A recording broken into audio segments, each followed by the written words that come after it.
All right, so let me look back and refresh our memories of what we read.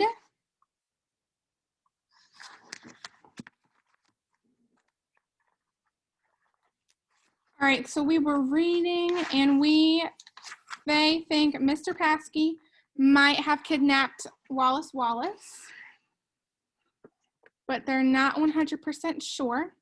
And Mr. Paskey looks pretty upset, and Mr. Paskey gave Dink his itinerary, so they knew where Wallace Wallace was, and they called the airport, and the airport said he got on the flight, and the flight landed on time, so they know that he is in town, or that the word I'm thinking for is he arrived in town on the plane. And so we'll pick up where we left off. I don't think Mr. Paskey is the kidnapper, Dink said. But in a way, Josh is right. Detectives should consider everyone a suspect, just the way they do in Wallace Wallace's books. At River Road, they turned left. 2 minutes later, Dink pushed open the door of the Lawrence taxi service office. He asked the man behind the counter if one of their drivers had met Flight 3132 at Bradley Airport the previous night. The man ran his finger down a list on a clipboard. That would be Maureen Higgins. She's out back eating her lunch, he said, pointing over his shoulder. Walk straight through. They cut through the building to a grassy area in the back.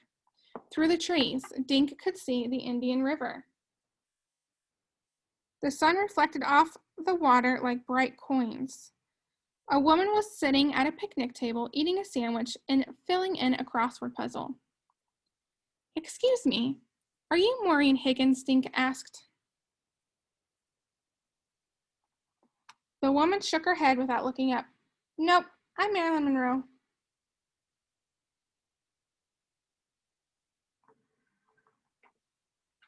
The woman wrote in another letter. Then she looked up. She had the merriest blue eyes Dink had ever seen. Yeah, cutie pie, I'm Maureen. She pointed her sandwich at Dink. And who might you be? I'm Dink Duncan, he said. These are my friends. 1 second.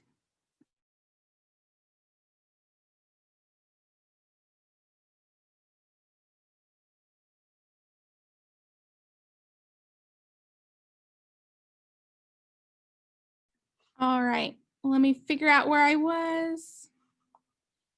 I'm Dink Duncan, he said. These are my friends, Josh, Ruth Rose, and Mavis. We wondered if you could help us, Ruth Rose said. Maureen stared at them. How? Did you pick up a man named Wallace Wallace at the airport last night? Dink asked. Maureen squinted one of her blue eyes. Why do you want to know? Because he's missing, Josh said. Well, I sure ain't got him. Maureen took a bite out of her sandwich. Mayonnaise oozed onto her fingers.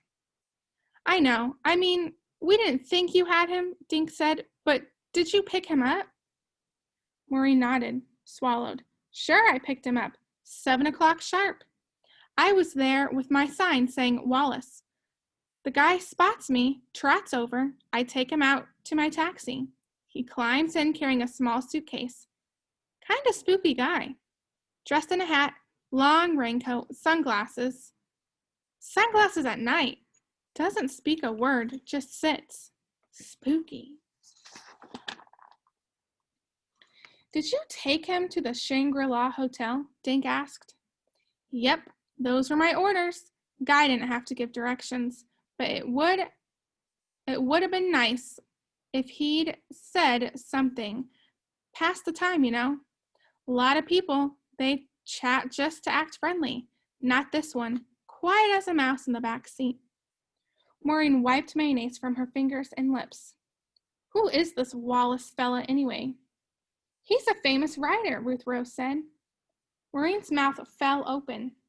You mean I had a celebrity?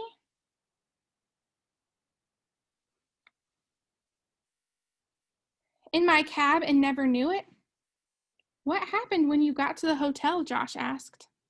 Maureen stood up and tossed her napkin into the trash. I get out of my side, then I open his door. He hops out. Hands me a 20. Last I seen, he's scooting into the lobby. Dink pulled out the itinerary. He crossed out taxi with a thick black line. Then he drew a question mark next to the hotel. Thanks a lot, Miss Higgins, he said. Come on, guys. I have a feeling we're getting closer to finding Wallace Wallace. Maureen put her hand on Dink's arm. I just thought of something, she said. When he handed me my fare, this Wallace fellow was smiling. Dink stared at Maureen. Smiling? She nodded. Yep. Had a silly grin on his face, like he knew some big secret or something. All right, that is all that we will read today.